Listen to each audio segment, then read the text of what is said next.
It seems both of you agree that there's this lower level meaning system that we have, which is almost like a moment-to-moment perceptual system where we know how to interact with things.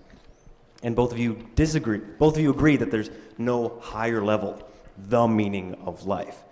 But in alluding to the meaning crisis and just general morality, you seem to assume that we can somehow cobble this ability to know how to interact with the glass to somehow interact with societies. So how do you think we're able to do this? First of all, to be careful, when I said there's no ultimate meaning, like I said, I was also not saying that that means that there's no ultimate meaning. Because if you say a problem is poorly formed, you're rejecting both the positive and the negative answer to that question. It doesn't imply that, therefore, the ultimate meaning is that there's no meaning. It's like saying, what's north of the North Pole? The answer is not anything. It's to reject the question. So I first want to challenge that move you made. Secondly, I do think that I do think that what I'm trying to argue for, and I think Jordan is, but I'm not clear because he said about 17,000 things in his last thing. And I want to try and reply to them. I'll spit them out. You sort them. I'm arguing for a deep continuity between those lower level processes and the highest levels. And I mean, and I think Nietzsche tried to foreshadow that. And this is again what I mean about Nietzsche said, the height of my spirituality reaches into the depth of my sexuality, right? To try and find, and he was using both of those in a metaphorical extension. I'm not only arguing for the lower level. It's a pretty good statement for a virgin, too. Yeah. Sorry. He was referring to Nietzsche, by the way, not me.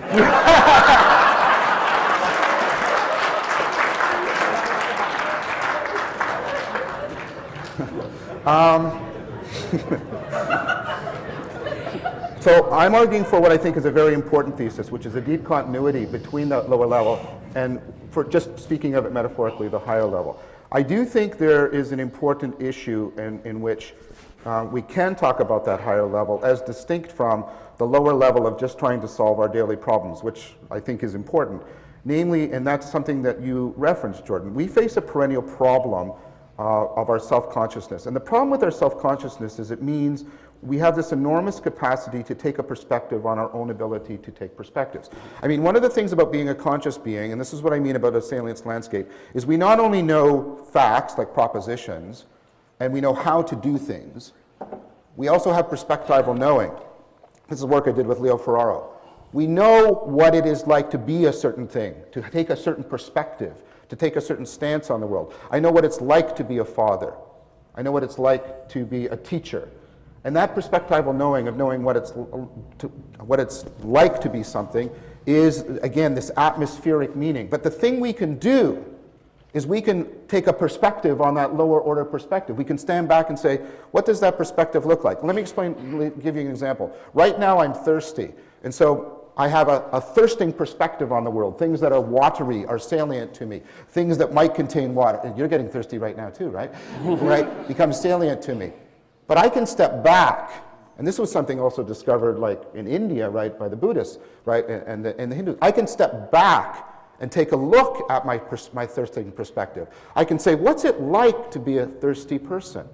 And now I'm no longer thirsting because I'm now motivated by something different than my thirst. I'm motivated by my curiosity about my lower order thirst. And then I can step back and say, gee, what's it like to be curious?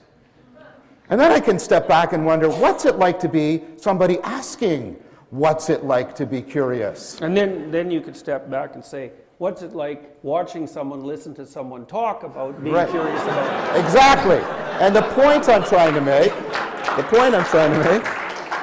right, is what happens is we have the capacity to very quickly move ourselves to what Nagel calls the view from nowhere, to this, you know, this bird's eye or God's eye perspective on all of reality, in which we, by these recursive asking of questions, we have become deeply disengaged from our involvement with the world. We have an enormous capacity, our very capacity for self-transcendence, and I think this was also one of Nietzsche's insights, although I think Nishitani called him excellently to question on it.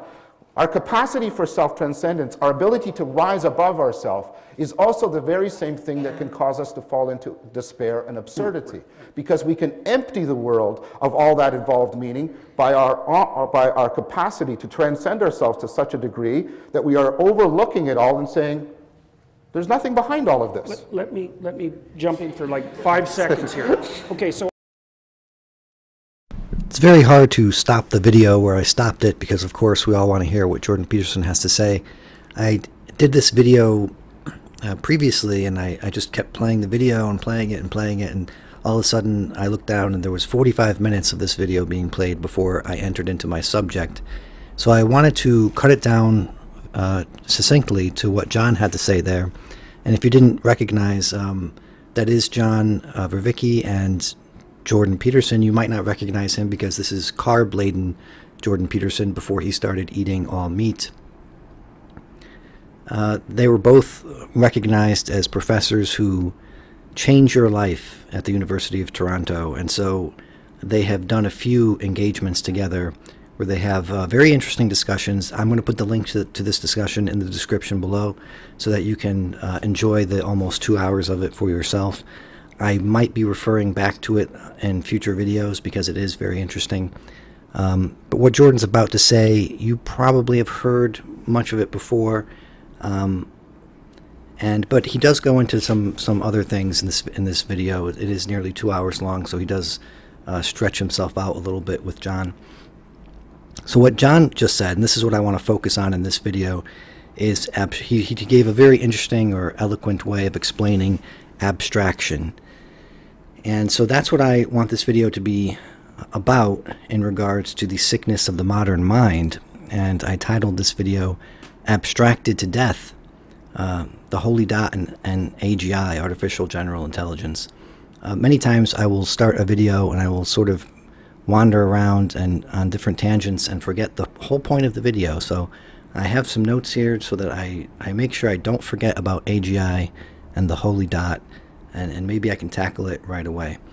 But so abstraction seems to be a way of, as John said, killing us because we get sick because we lack meaning in our life and in the world, and that causes a sickness of the mind. It is the sickness of the modern mind. And I'm going to get to the true lies part of it later on after I've done a couple more of these videos to sort of explain it from that angle. But abstraction always means subtraction. And so you have reality. Reality is multifaceted. It's too complicated for us to deal with. And so we have various ways of dealing with that. And one of the ways John described was abstraction. So we're going to lift off from reality a layer that's going to leave behind most of reality, and we're just going to make a few things salient. And so you can keep doing that until you're well removed from reality, as John described. You keep abstracting from your abstractions until you're, 10 layers removed from actual reality, and you also happen to be removed from everything that you once found meaningful in the world. So I noticed John also has a video series on the same sort of topic that I'm addressing here, but I think he comes at it a little bit differently. And him and Jordan both are talking about the meaning of life here, and Jordan is coming at it from the Judeo-Christian Western point of view, and John seems to be coming at it from a more Eastern philosophical point of view, which is why they have these discussions where they sort of agree on a lot, but there's some interesting little bits that they sort of disagree on, and they sort of work over. Now, likewise, I've sampled this series that John is putting out every Friday, and I've got 3 or 4 episodes into it so far. I think there's 6 or 7 that he's put out so far about the sickness of the modern mind, is what I would call it. It's the meaning crisis, I think, is what he calls it. And I think he has a slightly different spin on Socrates than I do. And I'm bringing up Socrates because he, in my opinion, and in some other opinions like Roderick Tweedy and Ian McGilchrist, he's a major force in the Western culture in making this kind of abstraction that John described popular. So way back in the days of the ancient Greeks, you have this one man, Socrates, who really changed the course of history, and he did so, in my opinion, in a negative way. And I think John may have a different opinion on that. He might view what Socrates was trying to do in a more positive sense. I think he calls it, I think he says Socrates was developing a psychotechnology to help human beings transcend themselves, perhaps. Again, I'm not entirely sure because I haven't finished or I haven't caught up to his series of videos, so maybe that's not what he's saying. But from my perspective, it seems that Socrates took someone like Plato, who, and turned Plato from a dramatist to a philosopher, and changed history. He started humanity down the path of this what perhaps you would call scientism. That's where William Blake started to see things going, back when William Blake was railing against Newton and Bacon and Locke. And I just don't think it's a very positive place for humanity. So an interesting parallel to Socrates is Jesus. Now they're separated by a few hundred years, 400 or 500 years. And a third figure might be Heraclitus, coming just before Socrates. Heraclitus had, I think, what I think would be more fitting into John's theory of the human being transcending itself. His theories, even though we only have just we only have the fragments from Heraclitus, so we don't really know too much about him. But from the fragments, it seems that he's more of a he could be vastly different from Socrates in the way he might have moved history. Anyway, so you have the story of Socrates, and you have we don't know much about Heraclitus, but he's an interesting little blip on the screen, a little spark in the darkness. And then you have Jesus. And so if you look at the story of Socrates, he follows his ethics, he does his philosophy, and his story ends in death. And then you have Jesus, who's I think a very interesting figure, obviously, and a much more complicated figure than we might say Socrates is. And his story, now again, he's scapegoated, but he willingly takes on the role of the scapegoat as the sacrifice, and he willingly goes to his death, much as Socrates did. But this story ends in a resurrection, in hope and a kind of joy in a new life. So it's a very different story, and it's something you should keep in mind, keep in contrast, and try to think of the filters that I've been setting up via Ian McGilchrist. Left hemisphere, right hemisphere. Socrates sort of leaned into the left hemispheric way of living and being disposed towards the world, or being in the world. And Jesus, again, a more complicated figure, you might say, leaned into the right hemisphere way of doing things.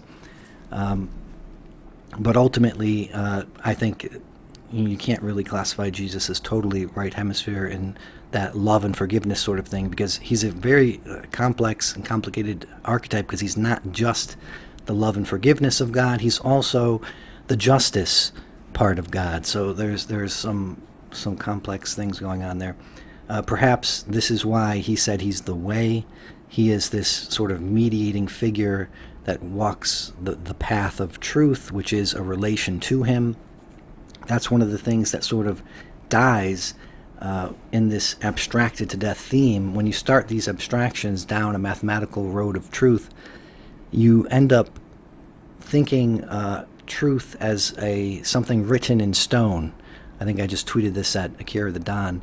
That's a left hemisphere way of thinking about truth, and whereas the right hemisphere thought of truth as being true to someone. And this is your, being true to God, being true to Jesus. It's a relationship that is developed in which truth is found, and it is a way of being in the world. It's not what is written on the stone tablets.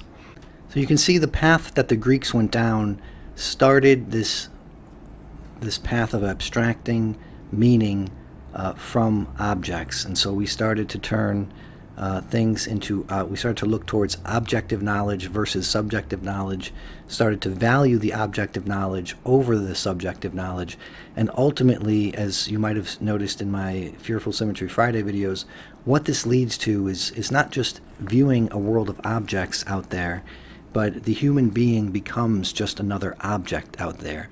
The human is objectified. They lose their subjectivity, and as John was saying, we lose our sense of meaning and purpose in the world. One of the interesting things, if you're looking for human beings sort of abstracting their way through history around after this time of Socrates, or in and around this time, like I said in the previous video, what was going on, there was a Greek component, which I was just mentioning, and there's also a sort of a Jewish or Hebrew component, because these two cultures, I think, are what shaped the Western world to a great extent. And as far as the Eastern world, it's not too relevant in the Eastern world. Ian McGilchrist, in his Master and Emissary book, has I think only one ending chapter on the Eastern world, because he says he's not much of an expert there.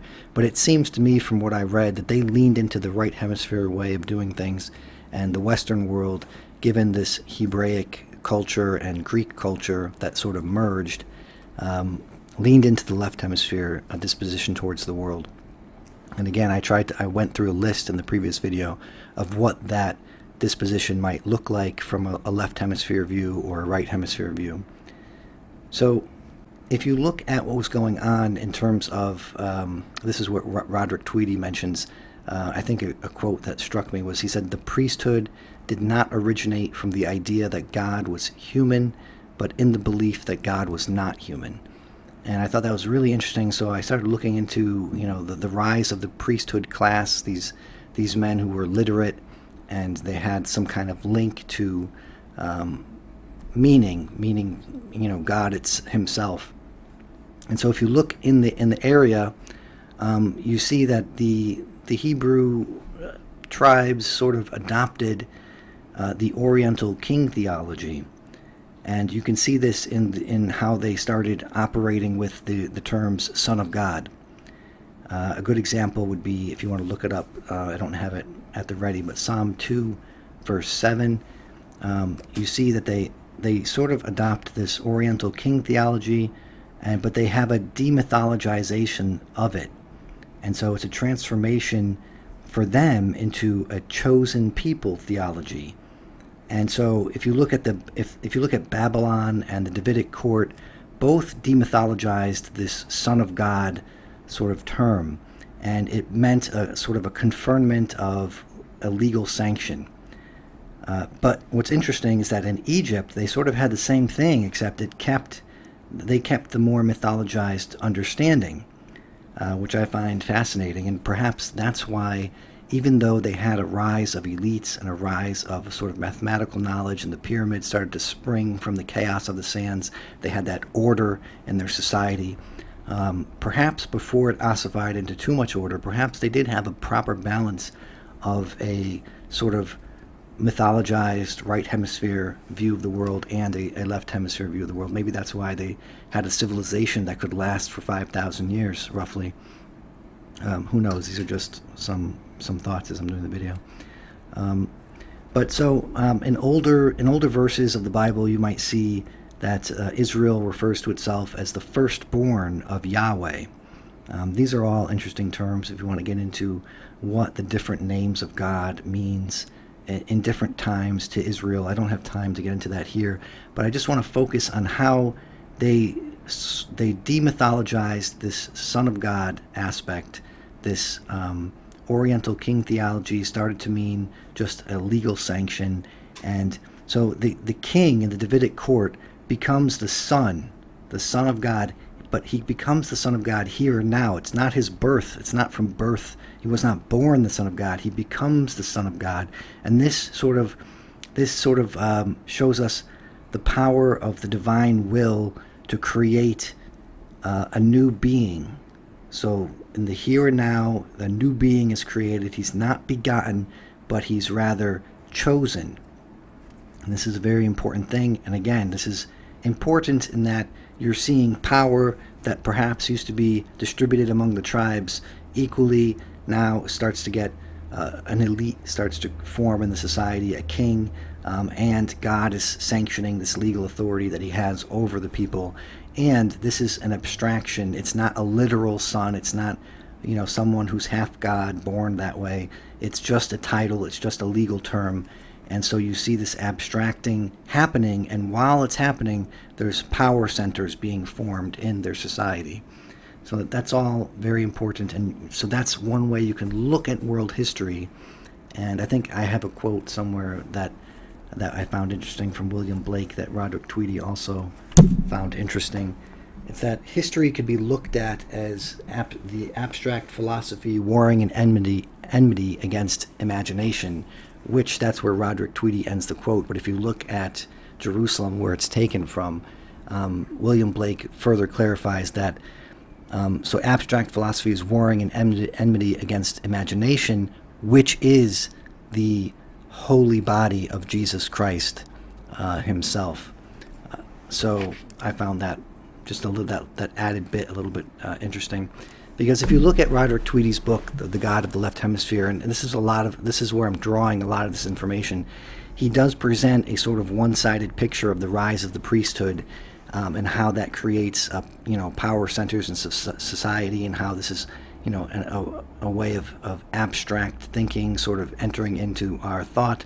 And a lot of this is seen in a negative light, but I'm just going to give him the benefit of the doubt that that's an easy way to explain that side of things. You have to understand there's another side of things which makes religion a little bit more balanced. But I think if you look at the arc of history, say over 2,000, 3,000, 4,000 years, you will see what Scott Adams talks about as things being directionally true. So, the priesthood creating laws on stone tablets, that is a very left hemispheric way of thinking about being in the world. And if you carry that over the course of a few thousand years, you can see where that led. Where did philosophy lead us to? It led us to total abstraction of all meaning from the world, and as John said, a sort of modern sickness, a crisis, a meaning crisis. Another interesting quote from Tweedy regarding this rise of the priesthood and this rise of abstraction is that he says, "It was not the case that ancient poets projected life into the world, but the rationalizing priests who drained the animation from it."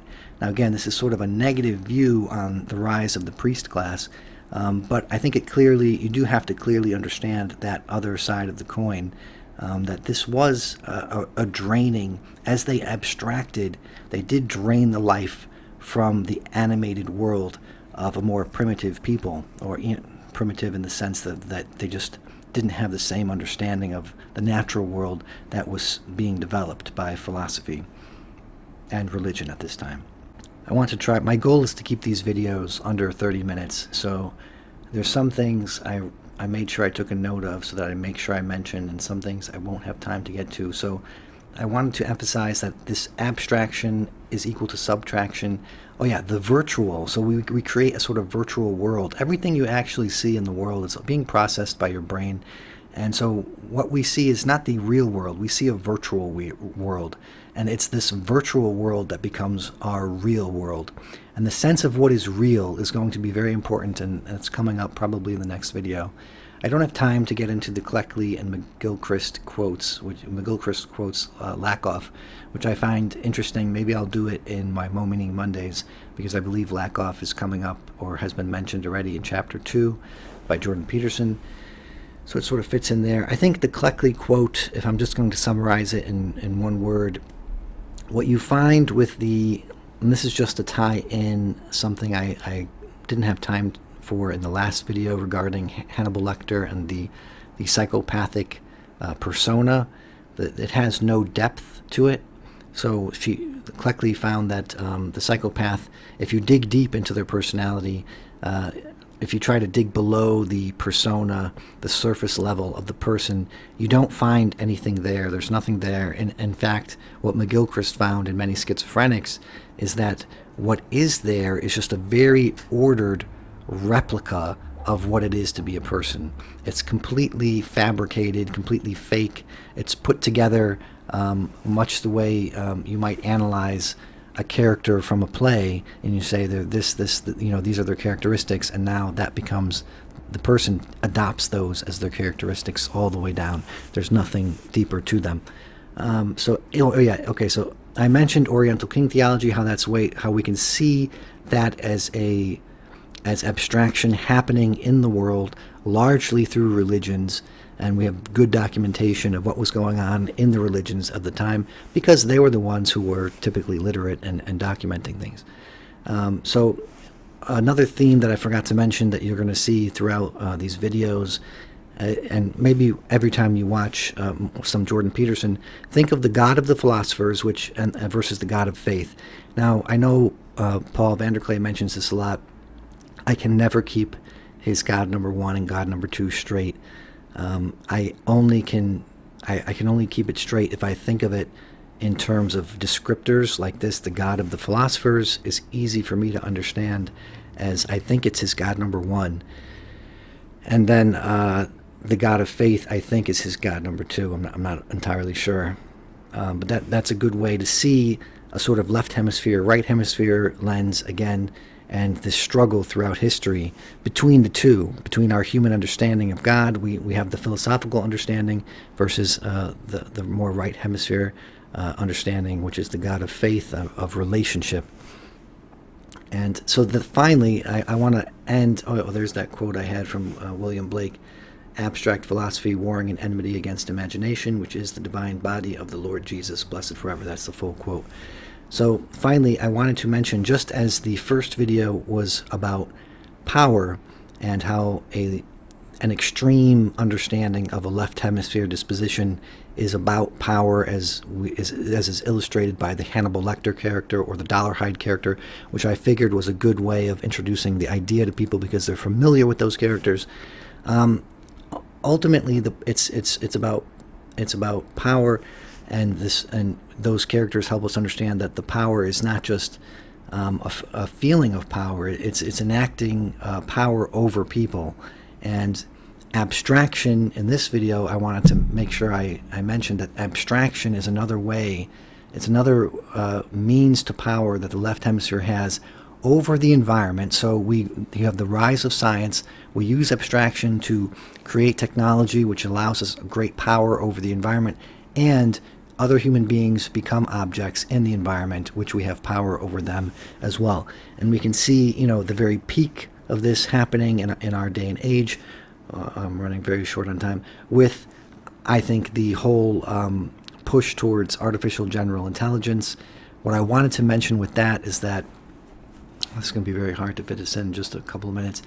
What I wanted to get at with the artificial general intelligence is that it's very difficult to, the AI guys are finding it very difficult to create an intelligence in a machine.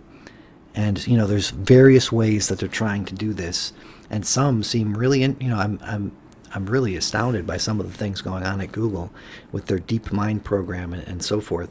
But what I think you see happening is, in the West, they're going towards a left hemisphere way of enacting intelligence in the machine, and that there is something called intelligence, and they're going to replicate it bit by bit in a machine somehow. And I think in the East, they're going towards something that's more of a relational being, more of a personality. And I think that's probably the better way to go, because if you try to replicate a personality, you're going to get, I think, farther than you are just trying to reach at an abstract intelligence. I don't think the abstract intelligence is enough to be a general intelligence like we have. And I think this is going to get deep into Jordan Peterson's findings and maps of meaning that I haven't yet got to, but I have a feeling that I'll find a lot of answers in there to the sort of things I'm thinking about regarding this. The other point that I wanted to touch on with the AGI is that as we find ourselves abstracting, and as we become more and more objects in our environment, not just persons or people, we are thinking about, there's a whole movement thinking about uploading their consciousness onto a hard drive, if you want to think of it that way. And I used to be totally in love with this idea, and I thought it was just, it was inevitable, and it was obvious, and it was right, and it was there were hardly any problems associated with it. But now that I'm reviewing all of this other literature, it seems there's a lot of problems with it. And number one being that you lose your embodiment. And I never thought of that as such a problem, but that was because I had the sickness of the modern mind. I totally discounted my body and all its importance in my being. And people, again, are dissociated. They think that they have this ego, this consciousness that's sort of floating in their brain, sort of somewhere, but not quite anywhere. And this, again, comes from Descartes, who was probably most likely schizophrenic, according to McGilchrist. And so when you start to dissociate and you start to say, well, I'm going to upload myself into the machine, here we go. We're going to have a lot of people who are going to be completely left hemisphere oriented, because the right hemisphere is about our connection largely. Again, it's not so simple. I'm trying to simplify it just because it makes the point.